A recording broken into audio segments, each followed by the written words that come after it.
beautiful. Hey guys, welcome to the first episode of Trail of Legacies. This is MK. And this is Angel. Joining us today is Bronwyn Hagedorn. Enjoy!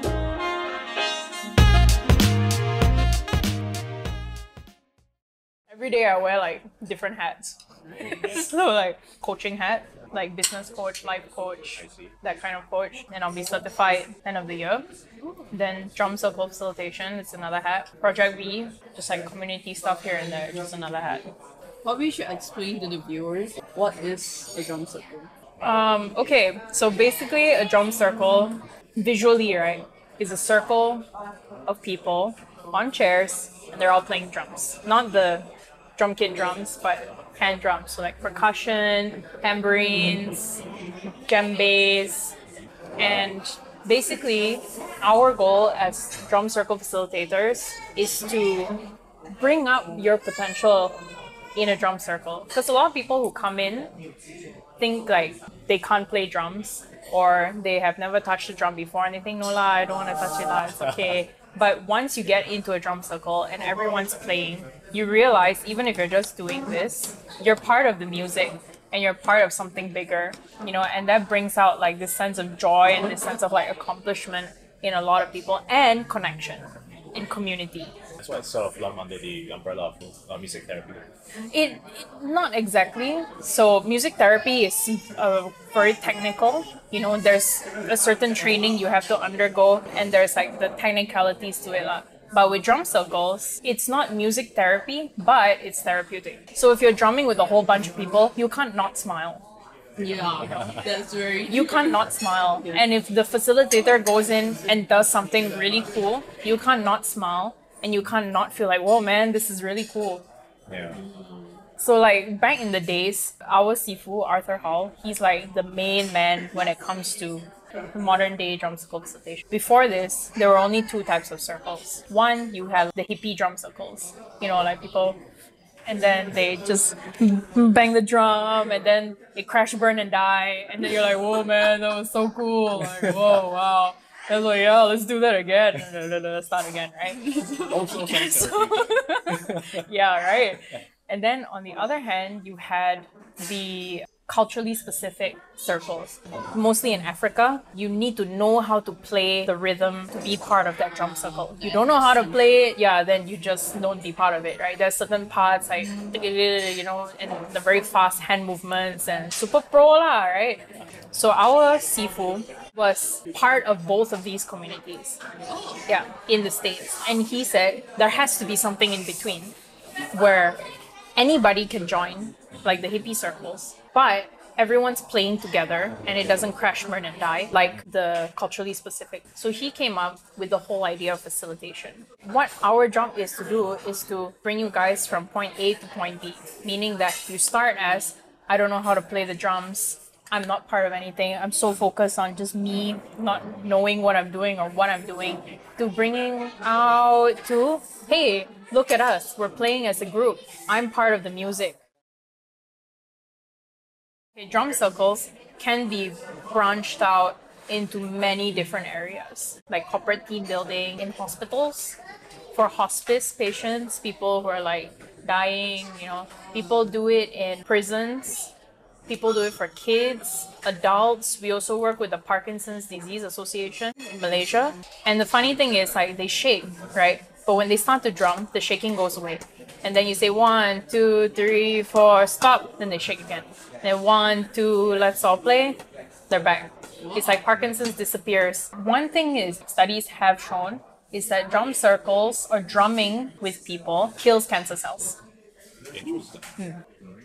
So congratulations, your 1 hour of drumming is killed off some cancer cells.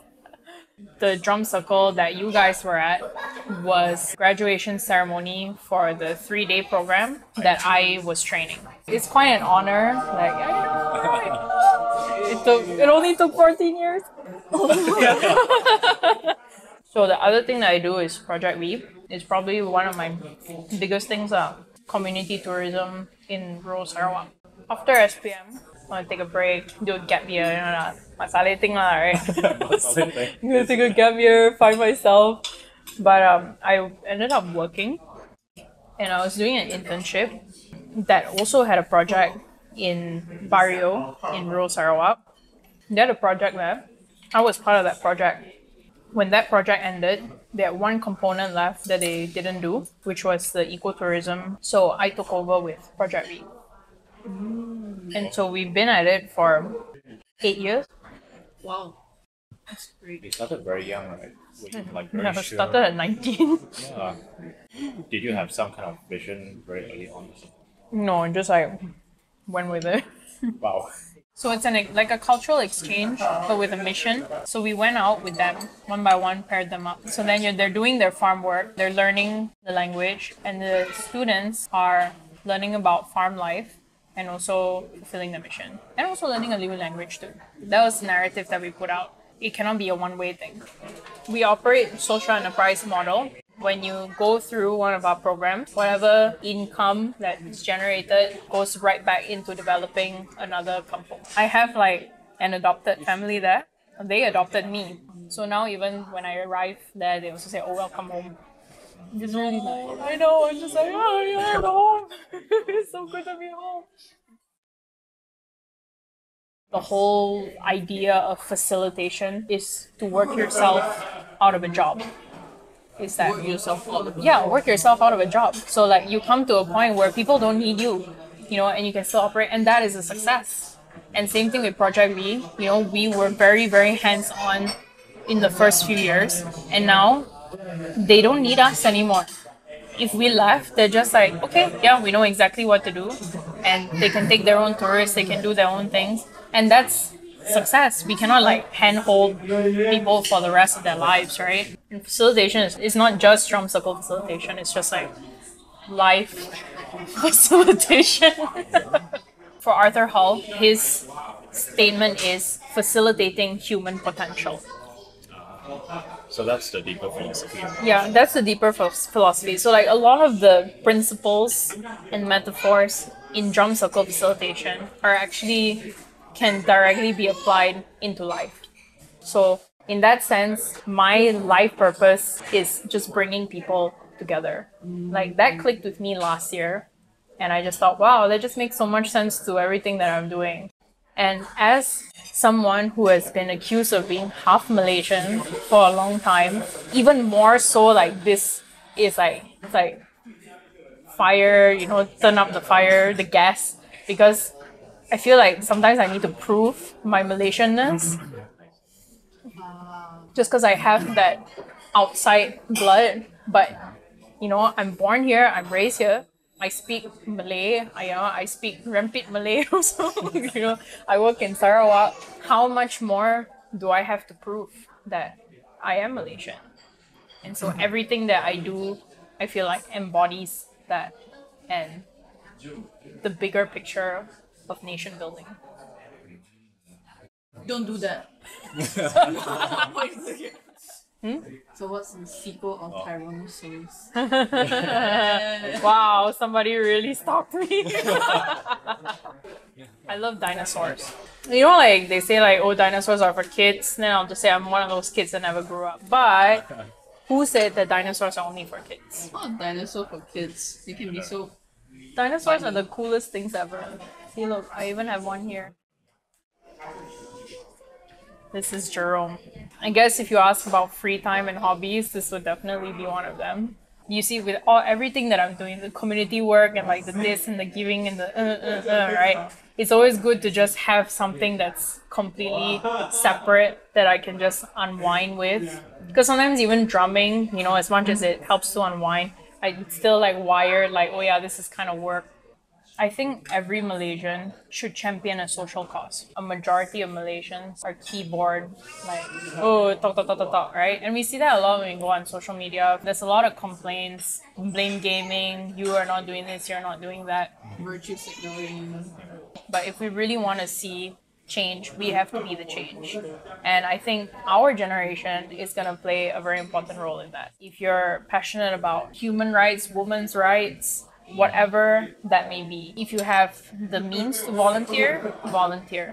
If you have the means to donate, donate. But if you see we have like 32 million Malaysians, if everyone champions something, how much change will we see now? Yeah.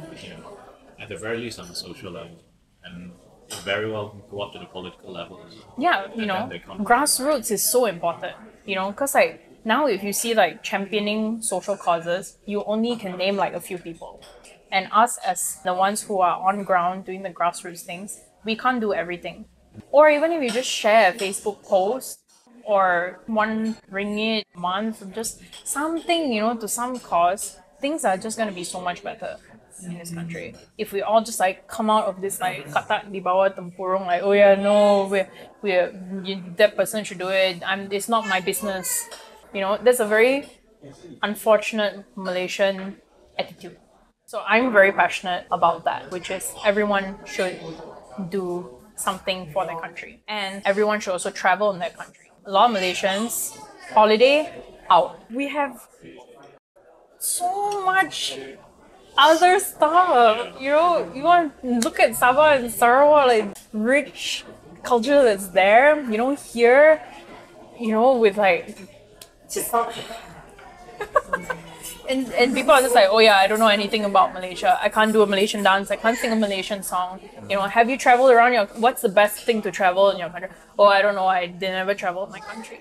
You know, every state has so much to offer, but we just don't see it. It's like we're oblivious to the identity of Exactly. and culture of Malaysia. Yeah. And So sorry, I'm just so passionate about it. So what I'm saying is like, if you want to go overseas and you want to study, or if you want to go overseas and like work, the least you should do is know what your country has to offer.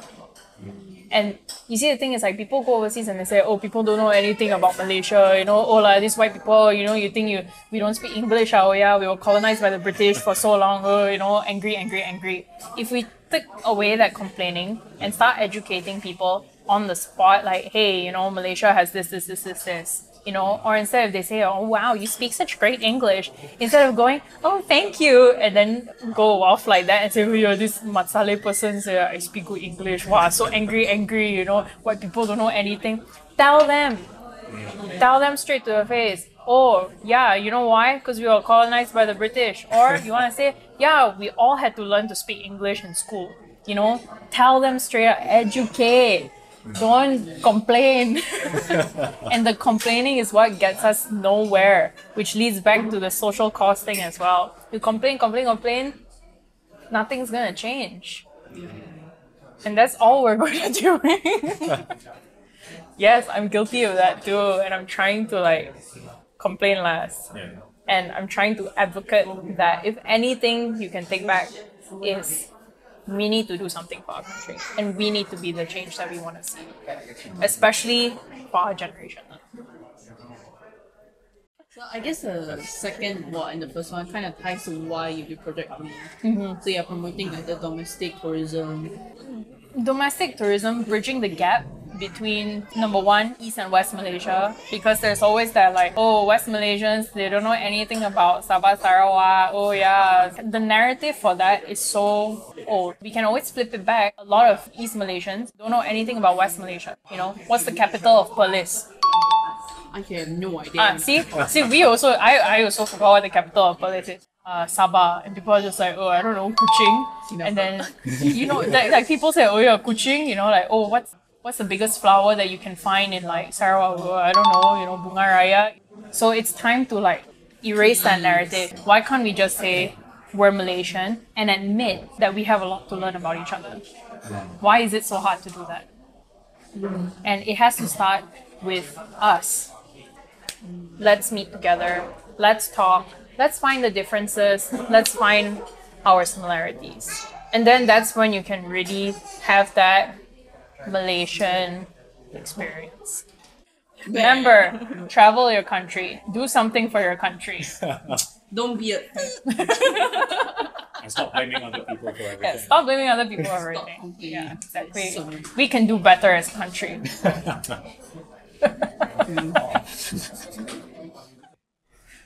What's the one wisdom to pass down to the young people?